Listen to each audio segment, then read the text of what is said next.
Assalamualaikum warahmatullahi wabarakatuh. Dalam metode dakwah itu secara umum terbagi menjadi dua. Ada yang dakwah bil lisan, jadi menasihati atau berdakwah lewat lisan, seminar, kajian, simposium atau apalah ya. Pokoknya dakwahnya itu lewat lisan, bil lisan. Oke, lalu ada yang berdakwah bilhal, yaitu praktek, tindakan, gitu kan. Bedah masjid, bedah rumah, infak beras, dan seterusnya. Nah, alhamdulillah dua-duanya sudah kami lakukan, bil lisan dan bilhal. Kami pernah punya program membangun 1.000 masjid di seluruh Nusantara. Ada semua di YouTube itu ya. Kami sudah kalau tidak salah hampir 130 masjid kita bangun di seluruh Nusantara, dari ujung Kulon, Jawa Timur, Jawa Barat, Jawa Tengah, sampai ke Mamuju, Majini, di tempat-tempat bencana, di Palu, itu bilisan dan bilhal. Lalu teman-teman, menurut ijtihad saya, dakwah itu juga secara umum dipilah menjadi dua, yaitu amar ma'ruf nahi munkar. Jadi ada dakwah itu aman, ada orang yang memilih berdakwah itu di zona nyaman. Dia hanya mengajak kebaikan saja. Materi ceramahnya tidak jauh-jauh ya surga gitu kan, sholat, tahajud, datang bulan, bab waris, bab haid gitu, bab toharoh gitu kan. Jadi aman di situ. Bahkan diselingi lucu-lucu gitu, melawak-melawak. Nah, dakwah di wilayah ini aman, gak ada resikonya. Bahkan laku di TV. TV laku ini. Jadi kalau Anda mau masuk TV atau Anda nggak mau resiko, takut resiko, maunya hidup di zona nyaman, nah boleh pilih ini metode dakwah yang nahi amar ma'ruf ini. Ya sudah, pokoknya ayatnya yang baik-baik gitu. Jangan baca hadis perang, jangan baca ayat perang. Pokoknya ayat hadis tadi itu, datang bulan, toharoh, wudhu, lalu apalah sedekah, haji gitu ya, bab waris dan seterusnya. Dibumbui ya dengan yang lucu-lucu. Atau dakwah nahi munkar. Nah ini, nahi munkar itu mencegah kemungkaran. Wah ini resiko ya. Apalagi kalau kemungkaran itu masuk ke wilayah dimensi penguasa, gitu ya. Pokoknya yang wilayah nahi munkar ini resiko, ya. Melawan penguasa yang dolim, penguasa yang korup, penguasa yang gila jabatan, yang darah dingin, itu bahaya. Resikonya Anda pertama-tama nanti akan dipersekusi, lalu diintimidasi, ya, dibully, verbal ataupun non verbal ya. Lalu nanti akan menjurus ke fisik, ya, Anda akan diteror, mobil Anda dilempari telur gitu, telur busuk, rumah Anda dilempari bata, kacanya pecah gitu kan. Pokoknya ini mulai diteror Anda kalau nahi munkar, dan nanti klimaksnya Anda akan dipenjara atau dibunuh. Nah, ya, dunia ini luar biasa ya. Itu namanya nahi munkar. Nah, alhamdulillah saya tidak sombong dan tidak takabur, tapi di dalam ini pun wilayah ini saya juga sudah ambil dua-duanya. Saya juga amar ma'ruf, bismillah, saya juga nahi munkar. Bahkan saya sudah dipenjara sampai 2 kali.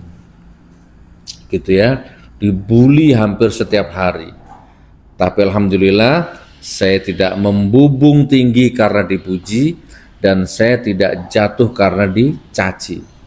Karena saya lepas dari 2 unsur tadi itu. Saya melawan penguasa, mengambil wilayah dakwah nahi munkar ini di saat penguasanya sedang berkuasa.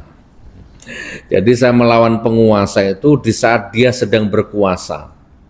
Makanya sangat berat tantangannya. Kalau sekarang ada yang berjuang keras melawan penguasa, tapi penguasanya sudah tidak berkuasa. Dulu saya waktu dia sedang berkuasa, saya lawan total habis-habisan. Akhirnya saya dipenjara 2 kali sampai 10 bulan sampai 4 bulan. Ya, sampai 4 tahun sama 10 bulan. Ya, tapi alhamdulillah baik yang masuk berita ataupun yang tidak masuk berita, ya di belakang panggung ataupun di depan panggung, alhamdulillah sampai detik ini saya, keluarga, dakwah, masjid, pembangunan masjid dan seterusnya tetap sehat jasmani dan rohani. Sementara orang-orang yang dulu melaporkan saya, mendolimi saya, menjahati saya, bermufakat jahat untuk menjatuhkan saya, mereka sudah rontok satu persatu, hilang di telan bumi, bahkan sudah meninggal, ya kan? Ada dulu, saya masih ingat, ada akun YouTube, masih ingat yang orang saya? Satrio. Nah, itu tiap hari nyerang saya. Ternyata dia meninggal, dikubur sekarang. Tapi yang saya bikin kasihan itu akun YouTube-nya sampai sekarang masih aktif. Padahal isinya itu caci maki saya terus, fitnah saya terus. Tapi orang yang sudah meninggal, gitu ya.